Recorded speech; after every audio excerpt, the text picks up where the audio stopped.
अपना आप ही देखते रहते थे। घर से आईना देखना बुरी बात नहीं, लेकिन सिर्फ अपना आप ही देखते रहना और हर वक्त देखते रहना, खुदा मुझे ऐसी खुदाई ना दे कि अपने सिवा कुछ दिखाई ना दे। ये भी कोई इतना ठीक मसला नहीं। आप गौर फरमाए, क्या अर्ज करना चाहता हूँ आपकी खिदमत में मेरे अजीज। एक तो अगर मैं बड़ी समझदारी से और बड़े गौर से और बड़ी तवज्जो से आपको ये बात समझाना चाहता हूँ कि अगर हुजूर से प्यार करोगे ना, तो ये जितनी दौलतों की और शोहरतों की मोहब्बत दिल में आती है, ये खुद ब खुद निकल जाएगी, खुद ब खुद निकल जाएगी, आसानी हो जाएगी, जीना आसान हो जाए। दूसरी बात आपकी खिदमत में अर्ज करूं,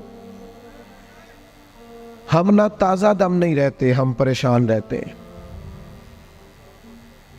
हम बोर होते हैं, हमारी तबीयतें बाज़ोकात जल्दबाजी करती हैं, हम बाज़ोकात उलझ जाते हैं, करार तलाश करते हैं।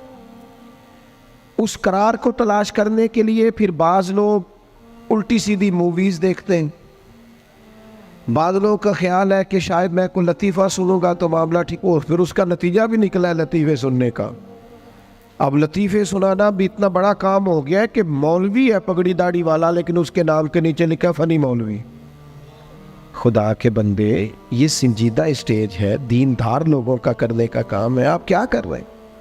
मौलवी भी फनी होता है, 6 मानादार है कि हमारा मिजाज था हर चीज शुगल मेला, हर चीज हंसना उलझना।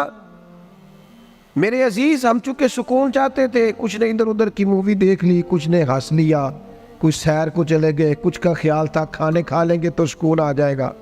याद रखना, इन चीज़ों में सुकून नहीं है, इनमें तो आप उलझते जाएंगे। मजीद तो सुकून कहाँ है, करार कहाँ है? आप कभी सहाबा की जिंदगियां देखें ना, हालात जिस तरह के भी थे ना, उनको जो सुकून मिलता था वो रुखे मुस्तफ़ा से मिलता था। उनकी तबीयत पूरी लग गई थी कि हुजूर अलैहिस्सलाम की जो यादें हैं वो दिल को ताज़ा करती। उनका ख्याल था कि बाहर अगर किसी चीज़ का नाम है तो वो जिक्र मुस्तफ़ा है, याद मुस्तफ़ा है और दीदार मुस्तफ़ा है। आला हजरत मुफ्ती हैं, फतवा देते हैं। आला हजरत मुफस्सिर कुरान है, कंजुल ईमान बजाते खुद एक तफसीर है, तर्जुमा ही तफसीरी है। आला हजरत मुहद्दिस हैं, वो जब अहादीस मुबारका का हवाला देते हैं तो यूँ लगता है कि जैसे बड़ी गहरी नज़र है इनकी, रावियाने हदीस पर भी, उसूल पर भी, और हाफजा भी मजबूत है हिफ्ज़े हदीस के लिहाज। सारी चीज़ें उनके पास थी, लेकिन वो पता क्या कहते थे? कहते थे ये जो मेरा दिल चमकदार है ना, और ये जो मेरी तबीयत हल्की फुल्की है, उसकी वजह ये है कि उनकी महक ने दिल के गुंचे खिला दिए। ये मैं नहीं आपको तकरीर सुना रहा, मैं तो जज्बात का इजहार कर रहा हूं। उनकी महक ने दिल के गुंचे खिला दिए हैं। तो क्यों गुंचे खिला दिए? कहते मेरे नबी का कमाल ये है कि वो जिस राह चल दिए हैं कूचे बसा दिए। वो जिस राह भी चल दिए हैं कूचे, हुजूर पर थोड़ा गुजर जाए तो काम हो जाता है। करार, सुकून, सारे दुख मिट जाएंगे अगर दिल हुजूर से लगा लोगे।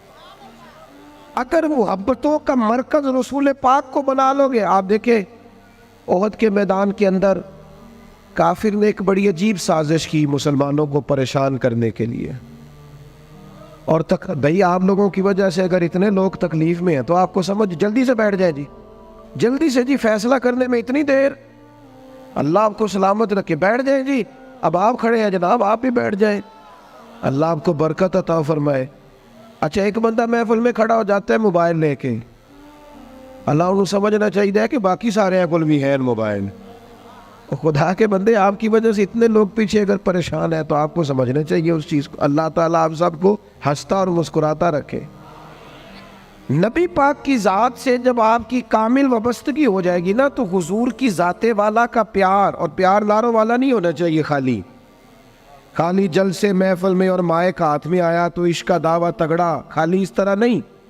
तन्हाई में भी तू रोए हुजूर की बारगाह। एक महफिल में मैं एक दफ़ा हाजिर था तो एक नात का बच्चा मेरे पास आया कहने लगा जी मेरी सिफारिश कर दो, मैं भी हजूर दी बारगाह च हाज़री लवानी है। मैं क्या पुत्र तू घर जाके पढ़ लै, उत्थे भी हाज़री लग जाएगी कि 4000 बंदा चाहिए हाज़री लवाने लई। हुजूर की बारगाह में तो जहाँ बैठ के भी पढ़े हाज़री लग जाती है। इसके लिए क्या साज संवर के मजलिस ही फ़कत हो तो हाज़री लगती है? ये भी आला हाज़री है, पर वो तो वल्लाह वो सुन लेंगे और फरियाद को पहुँचेंगे हम। बस इतना तो हो, कोई फरियाद करे दिल से, तू बात तो दिल से कर। आपकी जब कामिल वाबस्तगी हुजूर से हो जाएगी ना, तो ये गुर्बतों का डर, ये परेशानियाँ, ये आजमाइशें, एक जगह रोना नहीं रोया हज़रत बिलाल ने कभी अपनी गरीबी का, एक जगह परेशान नहीं हुए कभी हज़रत सलमान फ़ारसी के मैं परदेसी हूँ, एक जगह भी कभी जनाब सुहैबी रूमी को तकलीफ़ नहीं हुई। क्यों भला? इसलिए कि हुजूर की मोहब्बत ऐसी दवा है जो हर बीमारी से शिफा अता कर देती। ओहद के मैदान में काफिरों ने एक चाल चली थी। उनको पता था कि कौन सी बात मुसलमानों को ज्यादा परेशान कर सकती है। उन्होंने एक अफवाह फैला दी थी कि माज़अल्लाह हुजूर को शहीद कर दिया गया। उसकी वजह से शदीद परेशान हुए सहाबा, और जंग के जो नतायज बरअक्स आए उसकी बड़ी वजह यह अफवाह भी बनी। अब सहाबा बड़े परेशान थे, हुजूर शहीद हो गए। कुछ लोग ना मैदान उहद से जब वापिस आ रहे थे ना, जंग खत्म होने के बाद, एक खातून जा रही थी मैदान जंग की जानिब।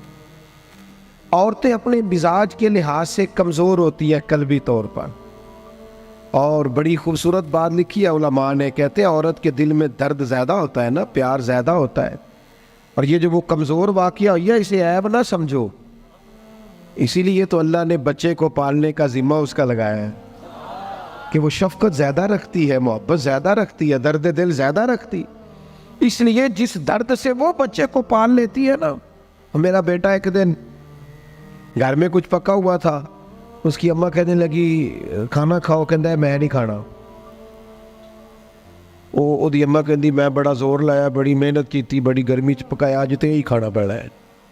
कहने लगा मैं नहीं खाना, मैं आराम से खाना खा रहा हूँ। अब वो माँ बेटा बहस कर रहे हैं। थोड़ी देर गुजर गई तो मैनू कहती तुसी क्यों नहीं बोलते? मैं क्या मैनू पता है किन्ने जितना है, थोड़ी देर बाद खलो जाओ, मैनू पता है किन्ने जितना है। वो बच्चा उठ के अंदर चला गया, कहने लगा मैं नहीं खाता, तुसी खाओ। वो फिर 5 मिनट लगे तो वो पकाना शुरू करता जो बच्चा कह रहे थे। तो मैं क्या मैंने तो पता है ना नतीजा की है, तो इस बहस में जाने की ज़रूरत है। इसलिए कि माँ औलाद के सामने हमेशा ही हार जाती है।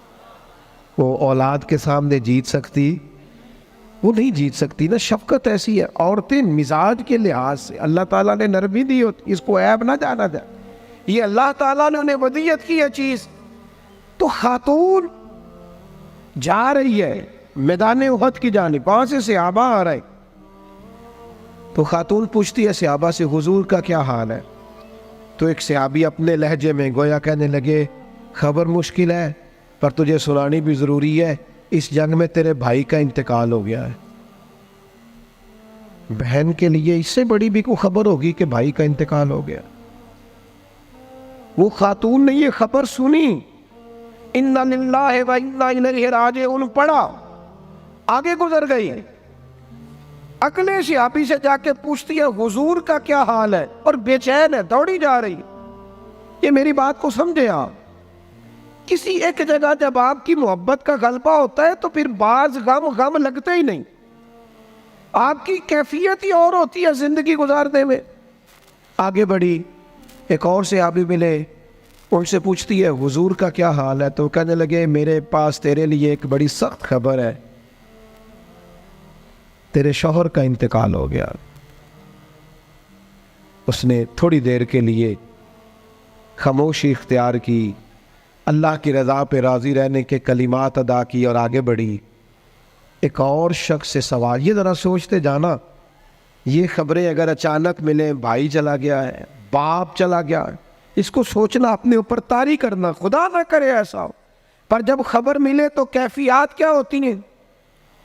वो खातून आगे बढ़ी तो एक शख्स और मिला, पूछती है ज़रा बताओ ना हुजूर का क्या हाल है? तो कहने लगे मेरे पास तेरे लिए खबर है कि तेरे वालिद भी इस जंग में शहीद हो गए। बेटियों का तो मेका ही बाप से होता है, माँ से होता है। वालिद चले गए, थोड़ी देर के लिए गर्दन झुकी, कलिमात अदा की, और फिर पूछती है सियाबी से, वालिद चले गए, भाई चले गए, शौहर चले गए, मुझे बताओ कि मेरे नबी पाक का क्या हाल है। तो सियाबी कहने लगे, अल्हम्दुलिल्लाह मैं ज़ियारत करके आया हूँ, रसूल पाक बिल्कुल ठीक है।